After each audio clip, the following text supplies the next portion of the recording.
My literacy history. As a child, I was surrounded by great books and reading materials. Many of my books came from my elementary school book fairs. I also was blessed with so many electronic learning toys. While I thought I was playing, I was actually learning. I can remember loving to read my childcraft encyclopedias because they had great short stories and informational text that were full of color and great illustration. I also loved getting the Christmas wish book each year. I would read that book for hours, marking all of my wish list items. I did not like to read as a child. My reading comprehension was always a struggle, and I did not like sitting still long enough to read. One thing that motivated me to read during my elementary years was being a part of the Pizza Hut Book It program. I loved earning another star sticker for my pen. Of course, the free personal pan pizza was a treat too. Growing up, I was surrounded by reading role models. My grandmother was an avid reader. You rarely saw her without a book in her hand.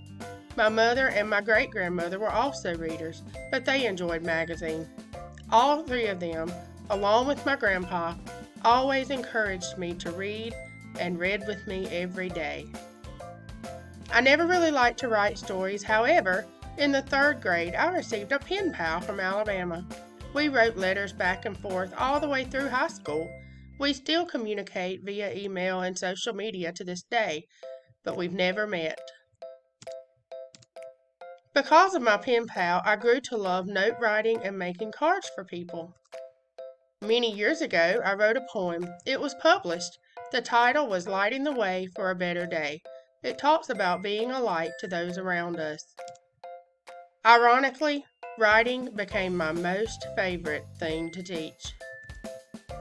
It wasn't until I started teaching that I really began to like reading. I really love children's literature. I still don't like sitting still long enough to read, but I did find an author that I like.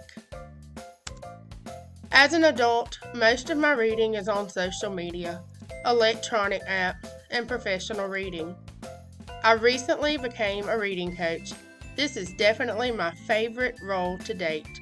I love learning new things to share with my teachers.